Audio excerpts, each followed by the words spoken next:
Everyone, welcome to today's video. Welcome to the Video Game Fight School channel. Thank you so much for tuning in. I do appreciate your time. And today we have a short video. I'll try my best to keep it short, of a roll call of the characters that have so far been confirmed in Warner Brothers Games' upcoming release, Gotham Knights. Now, we'll be talking very briefly about their potential roles, and there are some of them that I would love to highlight in this video as we move on the subject matter. And I think this is something to document exactly where we stand and, basically maybe revisit some issues and kind of work out the kinks on what the plot line would look like. Now, if at the end of this video you basically enjoy it, don't forget to hit the like or maybe subscribe if that's something you wish to do.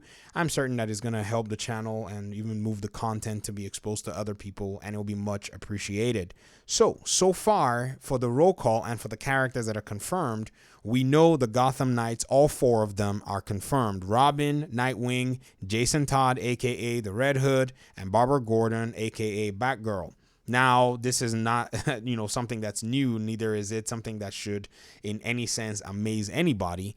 But then there are also some other characters that, even though they may not necessarily even be in the game, have also been mentioned.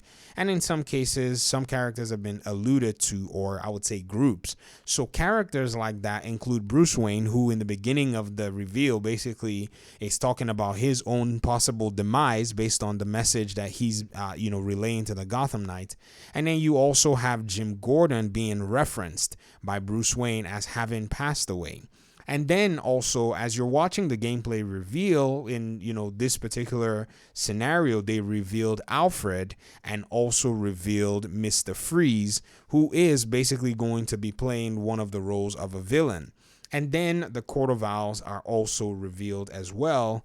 And finally on the list is Rene Montoya, who is a GCPD officer. Now, I've made two videos discussing my discovery of Rene Montoya and my initial investigation as to who she is.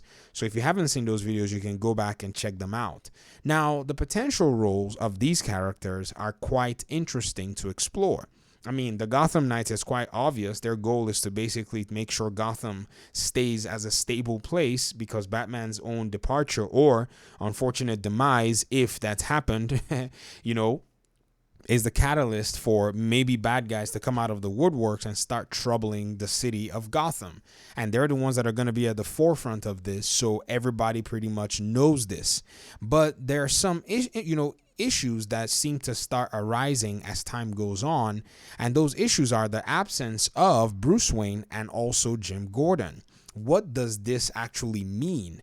I think already we know that this basically means that right now, it seems that Batgirl is going to be at the helm of actually leading, the Gotham Knights as to taking over the city because of specific things that are within the storyline. So from the aspect of, say, Bruce Wayne, being, the head of the Bat family, it seems like Barbara has a much more big role to have played because this particular storyline actually stems past the Killing Joke iteration where Barbara is basically in a wheelchair, but now she has undergone therapy and she's now doing well. So I think that mostly is where she gets kind of that clout from and has actually, lived through her own circumstance and is now able to basically, run, I would say, point on the ops that the Gotham Knights are doing. I think that's basically the first level that establishes her authority in that sense.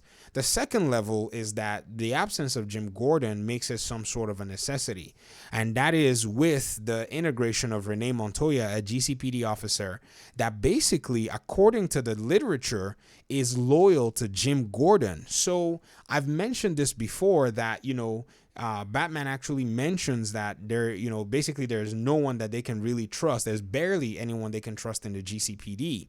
And according to the Batman literature, I think in the New Earth series, Rene Montoya is actually depicted as someone who is loyal to Jim Gordon, even to the point where Jim invited her to one of his big ceremonies in a in this club that is exclusively for men, and she was the only female that went into that club in order to celebrate Jim Gordon's promotion with him and basically breaking protocol. So she and Jim Gordon have a very strong professional relationship. And I think that translates into the fact that Batgirl is able to continue that relationship from her dad with Rene Montoya. And so I think that's where that dynamic comes from. And then Alfred being, you know, the butler and basically the sage and advisor of the Bat family, always having something wise to say from all of the iterations.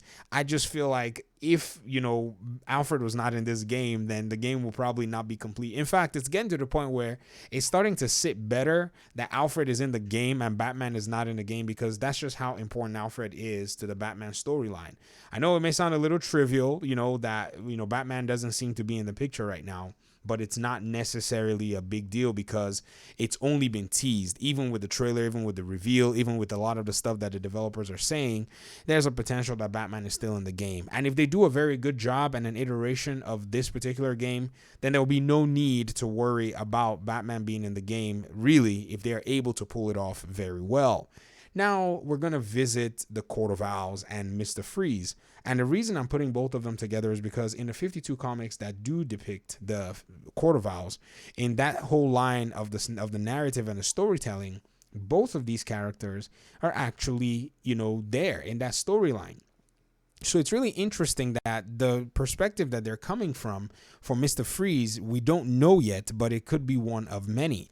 Now, if we go back to Arkham Origins, yes, Arkham Origins, they're not doing an Arkham game, I get it, but Warner Brothers Games Montreal made a DLC called the Coco Heart, where they actually did use Mr. Freeze. So I'm really surprised that they're bringing Mr. Freeze back. You know, it really gave me kind of a weird, oh, I wonder if they're going to bring other characters that they've used back in the, you know, in other games. But in that DLC, they basically give you a little investigative sequence where you actually look through some of the origins of Mr. Freeze. I wonder if they're going to be coming at it from that direction, or they're going to be coming at it from Mr. Freeze already being established. I think more than likely we're going to be seeing Mr. Freeze being established, just because, according to the developers, this is taking place 15 years after Batman is already the, you know, the protector of Gotham. So I think that's basically what we're going to see. And then we have the Court of Owls. This is the Sinister group that basically is going to be, in my opinion, the major driver of a lot of the issues in Gotham, and will be that sinister crew that allows for the mystery of what this game is going to be. I think they're going to be a major villain group, even more major than the GCPD.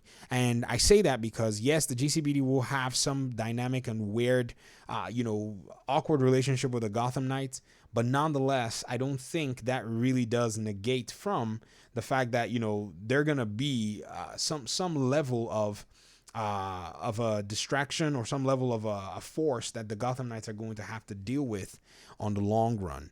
So with this roll call so far, I know that there are also other characters that have also, in some case, you know, been extrapolated from the reveal. In fact, some people have said that there are some images that are in the reveal that look like sightings of Azrael. I think that will be a really welcome addition to the game. I'm a huge fan of the Azrael, you know, storyline. In fact, I enjoy the fact that they've added the character to the game. But again, because Rene Montoya is linked to that storyline, the Nightfall storyline, where Azrael shows up and takes on Gotham while Batman seems to be away, I don't know how they're going to play that dynamic, because that Nightfall really does go into detail with an encounter with Batman and Azrael that doesn't really end in some, you know, I would say fortunate, positive, happy ending. So I don't think Azrael might be that character in that sense. He may be that mystery character that you continue to maybe interact with, who may be an ally depending on missions you're working on. You never know, but I guess it's all yet to be determined. But so far, these are the characters that we have confirmed in Gotham Knights. Thank you very much for watching the video. I appreciate you guys' time and audience. Let me hear your thoughts in the comment section. I'm still going to be continuing the series of potential villains, why I think they're going to be in the game, and even potential anti-heroes, or whatever it is you want to call them, and why I feel they fit or do not fit the storyline for the Gotham Knights game. Thank you once again. Talk to y'all soon. Peace out.